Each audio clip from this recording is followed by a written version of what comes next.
نہ میں وہابی نہ میں بابی، میں ہوں مسلم علمی کتابی، نہ میں وہابی نہ میں بابی، میں ہوں مسلم علمی کتابی۔ محمد حاشر بیگ بھائی نے ہمیں جوائن کیا۔ السلام علیکم، آپ لائیو ہیں محمد حاشر بھائی، علی بھائی سے لائیو سوال کر سکتے ہیں۔ وعلیکم السلام ورحمۃ اللہ وبرکاتہ، اور السلام علیکم ورحمۃ اللہ وبرکاتہ علی بھائی۔ وعلیکم السلام ورحمۃ اللہ وبرکاتہ۔ ماشاءاللہ جی، حاشر بھائی آپ کا نام بھی بڑا پیارا ہے، محمد بھی اور حاشر بھی۔ بخاری میں حدیث ہے، نبی علیہ السلام نے فرمایا میں محمد ہوں، میں ماہی ہوں، میں حاشر ہوں، یعنی حشر میرے قدموں میں ہوگا۔ یعنی نبی علیہ السلام کے بعد اب قیامت ہی قائم ہونے والی ہے۔ ہاں جی، اپنا سوال کریں۔ اچھا، میں دیکھ رہا تھا کہ وہ جو چاروں امام ہیں اور باقی سب بھی جو سلف نے، ان کے کافی وہ شیعوں کے متعلق نہ رافضی، ان کے متعلق کافی سخت رائے تھی۔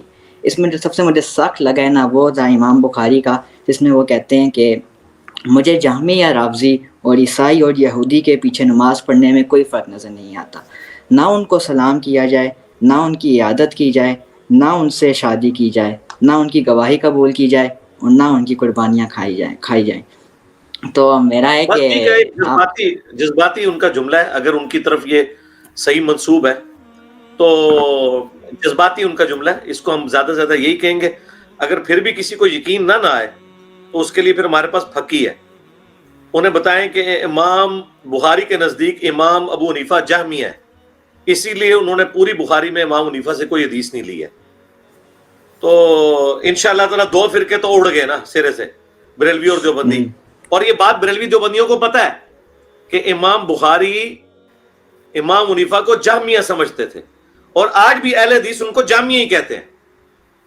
بلکہ ڈاکٹر طاہر القادری صاحب نے اشارتاً درس بخاری میں یہ بات کر دی تھی کہ لوگ کہتے ہیں کہ امام بخاری نے امام حنیفہ سے حدیثیں کیوں نہیں لی ہیں، تو ڈاکٹر طاہر القادری صاحب نے کہا یہ ایک ٹیکنیکل مسئلہ ہے۔ اصل میں انہوں نے اشارتاً بات کر دی کہ امام بخاری جو تھے وہ ایمان کے کم اور زیادہ ہونے کے قائل تھے۔ ہم بھی قائل ہیں، کیونکہ قرآن میں واضح آیات ہے کہ ایمان کم بھی ہوتا ہے، زیادہ بھی ہوتا ہے، احادیث بھی اس کے اوپر گواہ ہے۔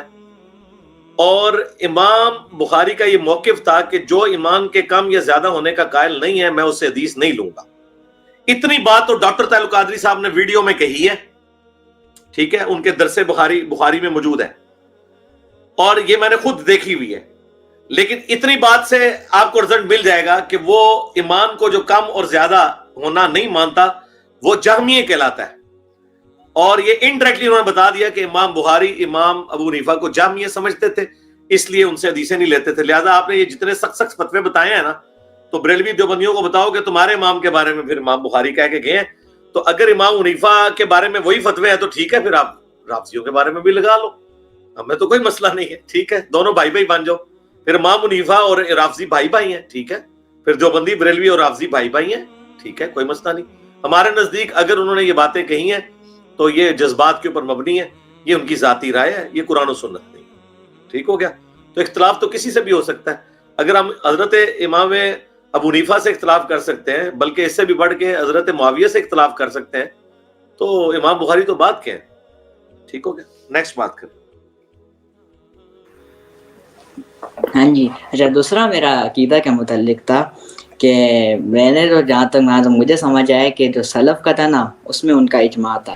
اس میں امام شافعی کا وہ ایک ہے کہ میں جس عقیدے کا حامل ہوں وہ وہی عقیدہ ہے جو مجھ سے پہلے والے مسلمانوں کا تھا، یعنی ایمان کی گواہی اللہ کے سوا کوئی عبادت کے لائق نہیں، حضرت محمد صلی اللہ علیہ وسلم اللہ کے رسول ہیں، اور یہ کہ اللہ اپنے عرش کے اوپر ہے، وہ جب چاہتا ہے سب سے نیچے آسمان پر اتر جاتا ہے۔ اس کے علاوہ امام مالک کا بھی ہے کہ اللہ آسمان پر ہے اور اس کا علم ہر جگہ ہے۔ تو میں نے آپ کی وہ دیکھی ہوئی ہے کہ آپ مانتے ہیں کہ اللہ عرش کے اوپر ہے، لیکن باقی سلف میں بھی جائے تو ان سے بھی کافی واضح ہو جاتا ہے کہ اللہ کا علم ہر جگہ، لیکن اللہ ہر جگہ نہیں ہے۔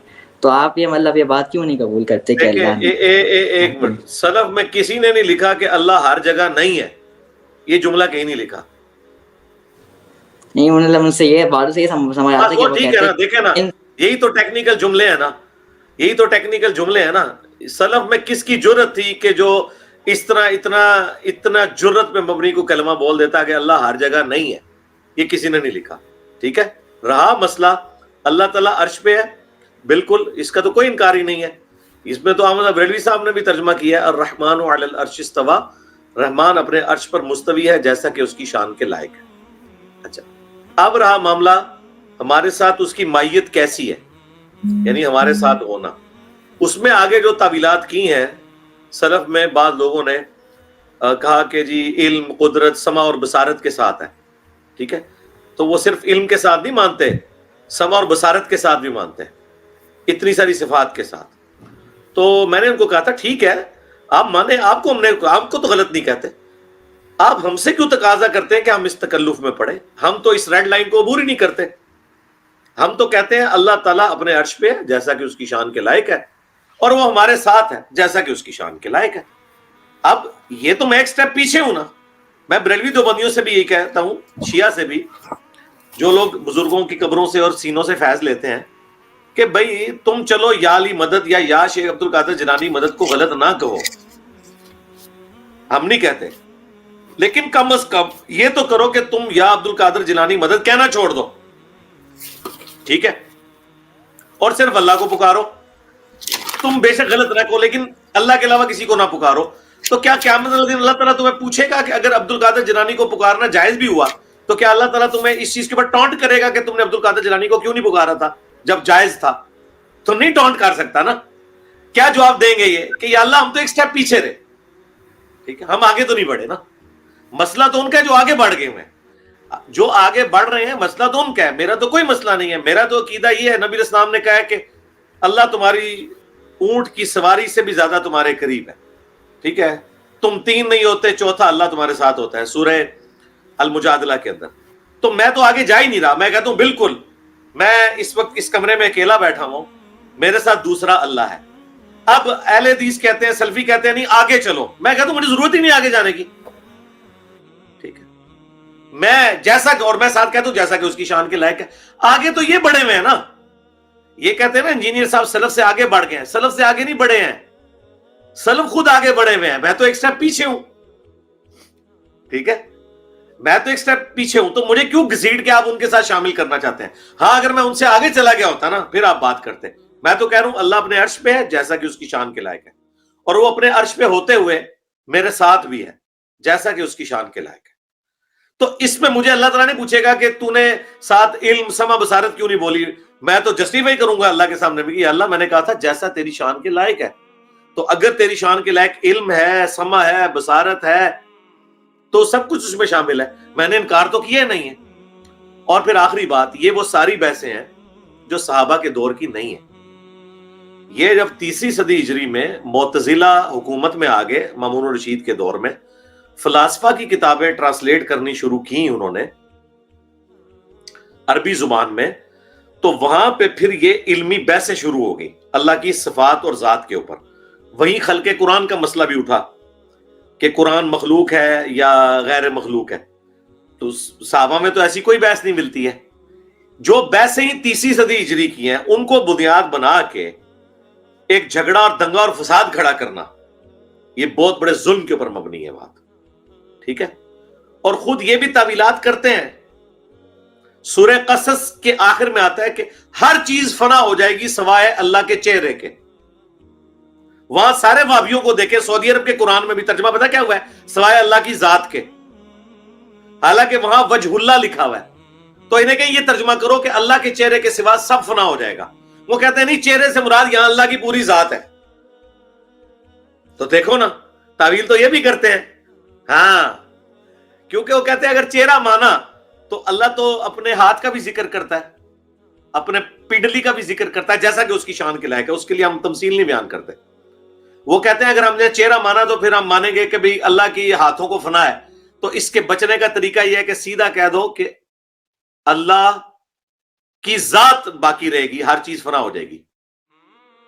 اس طریقے سے وہ جو بخاری مسلم کی حدیث ہے 7 لوگوں کو اللہ کے عرش کا سایہ ملے گا، اس میں اللہ کے عرش کا سایہ نہیں ہے، الفاظ ہیں اللہ کا سایہ ملے گا. اور وہاں پہ اہل حدیثوں نے ترجمہ کیا ہوا ہے اللہ کے عرش کا سایہ. عرش کا لفظ ہی نہیں حدیث میں. آپ کھول کے پڑھ لیں بخاری مسلم میں وہ حدیث. وہ کہتے ہیں نہیں، یہاں اللہ کے سائے سے مراد عرش کا سایہ. تو تعویل تو یہ بھی کرتے ہیں.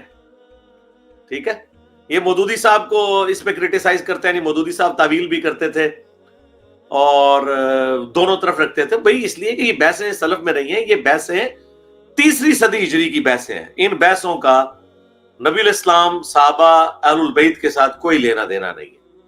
تو جو بحثیں 3 صدی ہجری کی ہیں ان کو عقیدہ بنا کے اس طریقے سے تھوپنا لوگوں کے اوپر، یہ بہت ظلم کے اوپر مبنی ہے.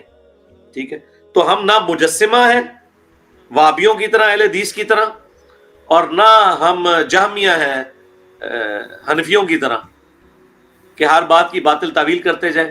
ہم معاملات کو اللہ کے سپرد کرتے ہیں، اور یہی وہ چیز ہے جو نبی علیہ السلام نے فرمایا تھا، بخاری مسلم میں حدیث ہے کہ اللہ کی حدیں اس کی چراگاہیں ہیں، اس کے قریب بھی نہ جاؤ، دور دور رہو گے تو بچ کے رہو گے.